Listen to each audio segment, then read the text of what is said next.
Maguire is a pervert. Let's just call a spade here. Like, yes, he's rich and white and famous. Would I say he's cute? No, he has some like Gollum like tendencies. I missed the part where that's my problem. Yeah, you can call him ugly as you want, but doesn't excuse the fact that his net worth is $75 million dollars, and that he's also in the greatest comic book movie sequel of all time, Spider-Man 2, according to me.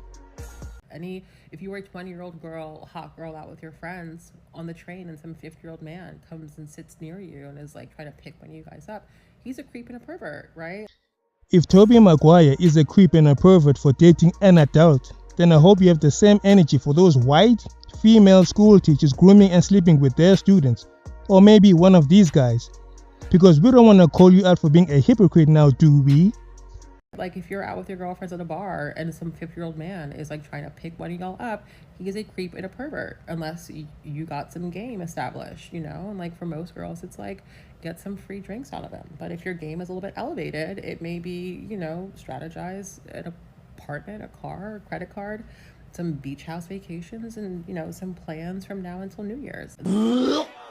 The streets are saying that his daughter is like 17 years old, which means that if this girl's 20 and his daughter's 17, they could have been playing like JV high school soccer on the same fucking team. Anyway, I didn't know who she was until yesterday. And like what I'm seeing on the app in terms of like stories about her being a monumental mean girl, allegedly, but also like her own content and the like fucking brain rot, coquette, Lolita shit. I mean, she's playing to the right audience, I guess. I think that shit is weird. Are you serious? But whatever. Anyway, Toby, as I know him, is for the streets. I remember like when he first got divorced a couple years ago, 10 years ago at this point, he was like out in the streets like 2 weeks after the divorce was finalized. The 9-year-old rapper Lil RT is out bad. In a recent video, he was asked what's 3 plus 3, what's 4 plus 4, and he did not know the answers. Damn! 4 plus 4. Huh? 4 plus 4? What's 4 plus, is it 4 plus 4, 8? 4, 5, 6, 7. Good brain. 8! No! What's 3 plus 3? What's 3 plus 3? 3 plus 3, 4. Wait, bitch. What's 5 plus 4? 5 plus 4. Yeah. 5 plus 4. What's crazy is this kid performs in clubs with people like Drake, and he's on streams with people like Kai Cenat. So he's wildly successful, yet he can't do simple addition. You're always this stupid, or did you take lessons? I took lessons. I thought I was tripping and thought maybe 9-year-olds don't really learn that type of stuff, but I looked it up, and between the ages of 5 to 7 is when you learn simple addition. To me, this is a huge problem, but I'm not blaming Lil RT nor making fun of him. It just shows that his parents literally do not care. They got him performing at clubs and doing all types of crazy shit, yet they're not making sure he knows simple math. I mean, his parents literally had him at a strip club at one point. In my opinion, I think they're setting bro up for some failure. But y'all, let me know what y'all think about this. Some of you are wondering, why is he not in school playing with kids his own age and doing all these funny things? It's because, say with me now, he's not our problem. He's the parents' problem. If the parents don't care that he's so illiterate that he cannot count, but that they care enough to count how much money he is making by exploiting him, why should that be our problem? Who taught him to rap about the gang lifestyle? Who's taking him out to the strip clubs meeting Drake? If Crip or Blood fight, which one are you helping?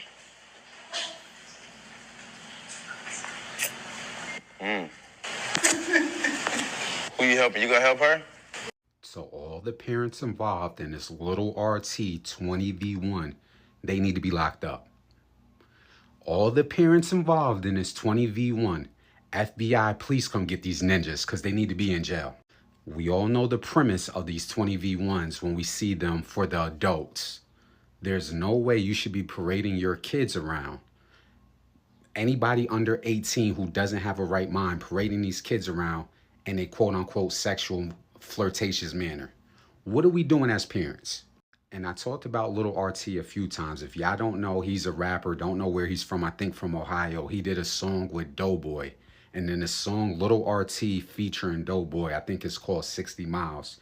He's rapping some of the most adult lyrics at the age of 8, talking about shooting people, sexually explicit lyrics, and so forth. And his parents allows this. Keyword, his parents allow this. And his parents have been dragging him all along social media for clout to try to get him to go viral. At what point is enough enough? When the money runs out, when his so-called music isn't getting played in the strip clubs, when he gets into trouble with the law, starts getting tattoos on his neck and is now gang affiliated, start doing or selling drugs to make real money, when he impregnates several women and doesn't pay child support for any of those kids, when he's shot dead and ends up in one of those Netflix documentaries showing his rise and fall. He ain't lying. If this looks like the worst version of body dysmorphia, then I don't know what is.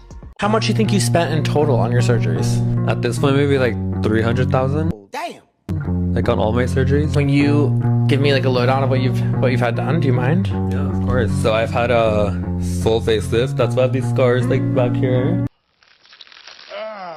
Is that leather? A lip lift. And then I've had a rhinoplasty. I've had a cheek lift where they cut the muscle and they place them up higher. I had a buccal fat removal. I've had my lips done clearly, but that's like not surgical. Spending $300K to resemble a defective blow-up doll, and his lips look like a landing port for flies and mosquitoes. I've had my chest done twice, lipo on my stomach twice, my arms lipoed, thighs lipoed, and I've had my ass done twice, BBLs, and then after that I got hydrogel injections in them, so it's like 17 injections in there right now. And then I got my ribs broken inwards, so they're still in there, but they're like just crushing my organs in there right now, which I might just have removed eventually. I had my teeth done, my neck lipo. See, if I really thought about it and I had like an actual list like just right there as a prompt, like I'm pretty sure I'm missing like 10 more. I'm sure when he wakes up and sees his face in the mirror, he's like, there is no escape from this. Hey, look, whatever makes him or her or they, them happy. It's not our business, but okay. Wait a minute, cut. Time out, hold on a second. Britney Renner has converted to Islam. Islam? First of all, hi. So I'm currently cleaning house, out with the old, in with the new, manifesting a new wardrobe, inshallah. I have no idea how this is gonna look. I have contractual obligations, clothes to wear, posts to do, bills that have to be paid, and, you know, showing up the best I can, right? Because I know that it's not going to be perfect. I know that people may have a gripe. I mean, my arms are out, right? First of all, it's hot, and then I sweat like a puddle under my armpits. Not an excuse, but looking into Botox under my arms and finding clothes that are more aligned with where I'm headed, even if it's not to the book perfect. She went from preying on guys by going down on her knees, blowing them to kingdom come. But now she's praying 5 times a day on her knees, trying to blow us away with her knowledge of the Quran. That's what this is all about for me, is I'm just going to show up and give my best. And every day my best gets better. I see. Desperate times call for desperate measures, especially when you're no longer going viral like you used to. Am I right, guys? Welcome to the next episode of Dr. Dre's Anatomy. The prognosis is that she's been receiving a dangerously low dosage of back shots from her husband. Hey, I'm gonna stay the night shift. Yeah, shifting your guts into places is never seen, and you know what I mean. Yeah, I'm gonna stay tonight. Is that okay? Yeah. Is it a problem? Oh. Okay, I just, I'll give you a call in the middle of the night. Her prescription just for that one night is to take some BBC. You can actually see that he's got no patience. And once they're on that operating table stat. Yeah. So I'm just gonna stay tonight. I'll be home about 7:30. Okay. All right, I love you. Okay, bye.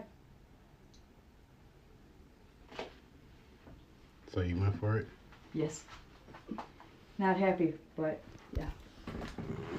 You booked a hotel room already? Hotel room's booked. Keys in my car. So y'all, I finally meet up with the guy that gave me herpes back in 2016. I'm sitting in my car. I'm parked right next to his car, and I haven't heard from him since he gave me herpes, but I'm finally seeing him again after I've seen him get out of his car. He's packing stuff, putting it in a U-Haul in front of my apartment building, and I want to know what's up. I'm standing out here. I'm waiting for him to come back outside because I have some shit that I have to say that's on my chest, and I'm not going to let it go because this is... There are two types of people who are going to respond to this. The first will say, oh wow, she's stunning and brave for confronting this predator who took advantage of her and gave her herpes at age 16. He should be in jail. But the other will ask, well, what the hell was she doing sleeping with a guy she doesn't even know without using contraceptives at age 16? Wasn't she supposed to be at home doing homework? Simone Biles commented on my video. Simone Biles, Olympic gold medalist, most decorated gymnast of all time, took time out of her day, I think she's at the Olympics, to comment about the situation about her husband wearing her medal. She said, crazy thing is, I put my medal on every single one of my family members and took pictures. So don't ever make assumptions like y'all are so fucking miserable. Leave us alone. I'm honored to be told to fuck off by such a talented woman. Yeah, she told us to shut the fuck up, and she put the medal on him. So she told him to. I can't really be mad if she told him to. You know what I mean? And maybe he is really taking notes and keeping score, that's cute. That's more than anyone's ever done for me. And you know what? Maybe I am miserable. I'll be called miserable by the most decorated gymnast of all time. I don't really care. I think that's fine. I think in comparison, naturally I am not just miserable, but also lazy, untalented, and all the other things in the caption. I am undeniably that in comparison. So I don't mind. I don't mind this at all. I mean, come on, cry. I don't mind this at all. But good to know. Good information to know. I think that given the history of it, naturally, a lot of us saw that and were a little bit like, oh, jerked out of the seat. Whoa. False alarm. Okay. No, it wasn't a false alarm because you meant every word that you said, because you could not stand to see Simone Biles, who, by the way, had to endure the foster care system, struggled with ADHD, took a few years off to focus on her mental health issues, was one of several women who was essayed by Larry Nassar. Remember that guy? Come to find out that the FBI covered it up during the investigation. Not only that, but she had to suffer leg injuries just to win those gold medals she placed on his patriarchal neck. But nope. Where's the empathy and sisterhood, you say? Nowhere to be found. I'm guessing this next clip pisses you off, doesn't it?